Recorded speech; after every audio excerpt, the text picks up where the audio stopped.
Well, I'm with Conrad from Picosat Systems, Yes. yeah, and Colleen from RDA Australia Perth, Innovation in Australia. And you were talking about, and it's interesting, Conrad, you're a startup. Yes. And I think a lot of startups are going, how did you get your idea? A lot of people say, I want to go into business, but how did you come up with your idea? What actually got you there?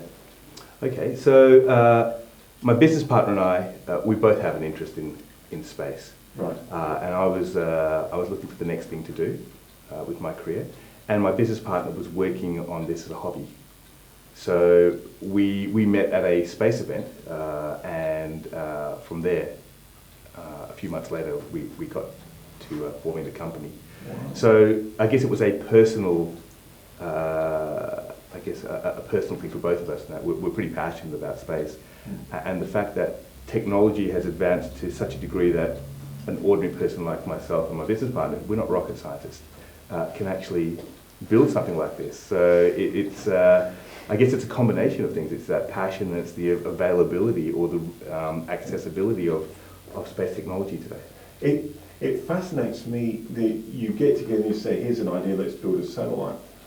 When you started your company, you started your startup, did you define a specific purpose for it? Did you go, this is what we're actually going to be about and this is what we're going to deliver? Or did you kind of morph into it as you experimented with things? I'd say it's probably a little bit of both. So with the blockchain thinking. Yeah. Well, with a startup, you evolve as you go along. You start up with an idea. So our initial idea was let's make space accessible and affordable for everyone, because these things are small, they're cheaper to build, and they're cheaper to launch into space. But as we've worked with the company, we're narrowing down that sort of broad, I guess, goal or vision or mission down to something a little bit more specific. And as I was mentioning to Colleen earlier on, we're looking at improving communications capability and connectivity to remote areas. So yes, we have narrowed it down a little bit. And look, things may continue to evolve in the startup world, right? It's like that. Colleen, do you find that with RDA Australia Perth, it's the same thing? It starts off with quite a broad mission or broad purpose, and as you've developed as the CEO, you're starting to morph it into something a bit more concrete and find people like Conrad and starting to go, you know what, this is really taking shape? Yes, for RDA Perth, our mandate is economic development. So we look at anything that is in that space that's going to drive new business investment and job growth into the future. But I guess in terms of that narrowing down, we have so much incredible innovation across this state that we're starting to really look at what is it that we've got, how can we bring it together, how can we cluster to actually drive the future economy for the state. Western Australia is strategically important to Australia, especially in terms of with the Indian Ocean activity that's taking place. And I just think it's now time for the East to look west and participate in what we've got here, and we need to keep our businesses here. It's interesting you've got that almost what we call a strategic plan. You're itemising things down. Is that what you do in your company? When you say you come from something quite broad and now you're starting to narrow it down, did that develop? Do you whiteboard stuff? Do you write down all your ideas, then say, okay, let's choose this one, and then work out action plans of how you're going to get there? How do you start with a startup like that? Yes, I'd say there's a little bit of that, or probably a lot of that. A lot of that. So you have this general idea, but people want a problem to be solved. Customers want a problem to be solved. So if I run around and just say, "Oh, check out this satellite," they're like, "Well, that's great, but what's it going to do for me?" Good point. So that's helped us to think about, well, what actually can we do for the customer? We have a satellite, but how can we use the satellite to benefit the customer? So that's helped in thinking about, well, what exactly are we going to do? You know, when you're in business, I know RDA do it a lot, do you go out into the marketplace? So we're in West Australia's resource sector there, and we know we've got oil and gas, we've got pipelines. Do you actually go to them and say, look, we've got this idea, and if we were to do this, Have you got any ideas that you could use it for? Do you try and get the customers to give you ideas as well? Absolutely, absolutely. And that's probably one of the key things of a startup. Despite having a great idea, if no one buys it, it's not a great thing. There's a lot of great ideas on the shelf, isn't there? There's a lot of great ideas, but will the customer actually want that? So what you just mentioned is exactly what we're doing. We're speaking to customers. We're trying to understand some of the challenges they have, and then seeing, well, is that something that we can address? So it's not so much going to a customer saying, here's a satellite, buy it, but rather tell us about your challenges, and we'll see how we can potentially solve that with our capabilities. With Colleen, with RDA, does it have the same approach? It's all about economic development, but do you go into that marketplace and talk to the players and see actually what they need to see whether you can fulfill it or you can join partners together? Yep, we have a lot of conversations. So we work across local government, state government, industry, and we, in terms of the economic development, try and find what is going to give us the biggest bang for buck in terms of those jobs and business investment. And as I've already said, WA is a very innovative place, and I think we've got huge opportunities, across a number of sectors that will drive the future of the state. So, yes, it is those conversations, those initial conversations, where the ideas come from, and then we pick them up and run with them. There was in your conversation, Conrad, I heard a few times you were saying, like, you can test this on a drone, it's a few hundred meters and not a few hundred miles up. And then you did like the 20-second test in zero gravity, but it's perhaps not the full thing. Do you, as a startup or an innovator, do you believe in, I've got my idea, let's test it, I'm happy. Do you try and get it perfect, or you go, as long as it's pretty good, let's just go for it? What's your attitude around that to another startup who says, I've got to perfect it before I join it? I mean, I see the tape measure.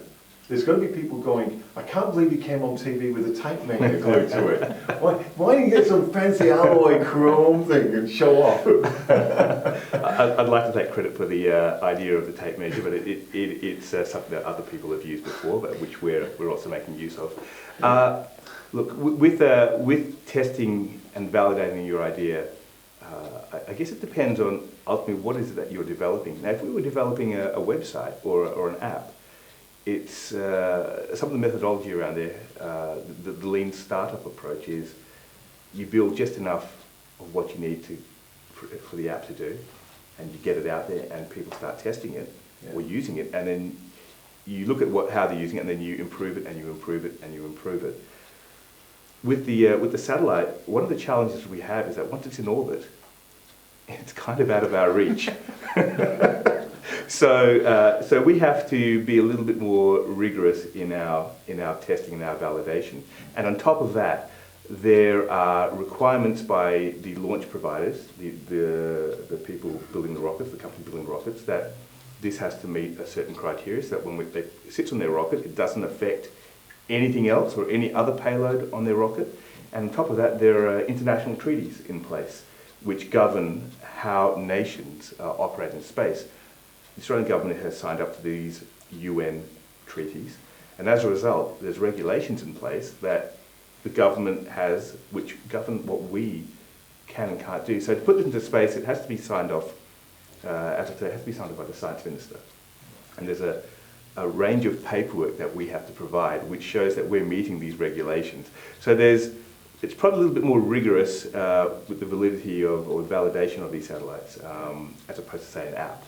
So yeah, I guess that's one of the challenges with space. And Colleen, when you find startups and you're talking to people around, we had the guy with the electric batteries in his drag car, that was incredible, 0 to 600 and something kilometres an hour in like 6 seconds. You're going to have to watch that video. Yeah.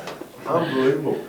When you're looking, what's your advice to startups and people who you say we're innovative in this state, and we are, but from your experience, what do you find the driver is for innovators? What makes them successful? What enables them to get into the marketplace from someone who's assisting in this area?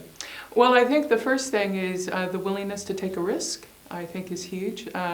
Getting out there and talking to people, or talking about their ideas and what they'd like to achieve. And I think you're absolutely correct in terms of what is it the customer wants, because that's where the innovation sits. That's where the brilliance actually comes from. And I think with startups, the conversations that we have, so come to RDA, speak to us, you speak to as many people as you can to tell about your idea.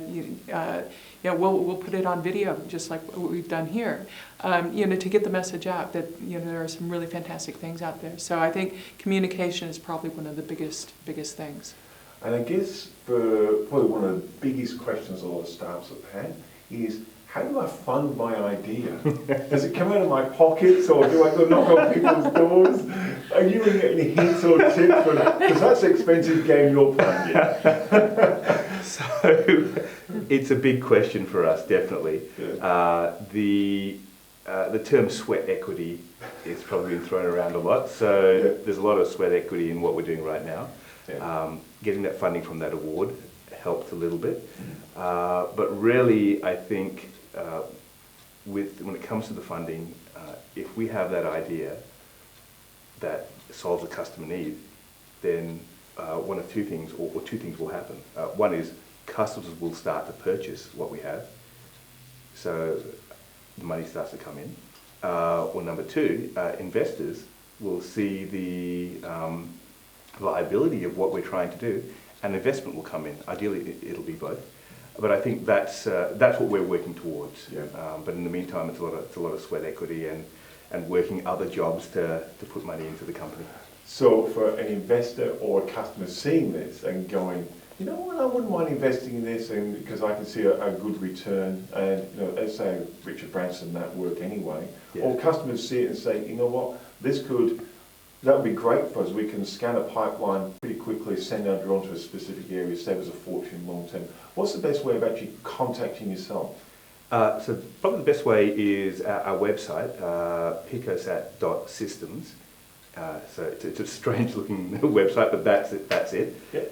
And there's information on there. Or perhaps with this video, you can include my contact details as well, which I'm happy to share. Well, I'm sure they can contact Colleen. Yes, and correct. The other way. Always happy to put. She's a connector. Yeah. Fantastic. Guys, thanks for having a chat after the show. I appreciate your time. Thank you. A bit of fun and interesting talking to an innovator and a startup and the challenges you face. Thank you. Thanks very much.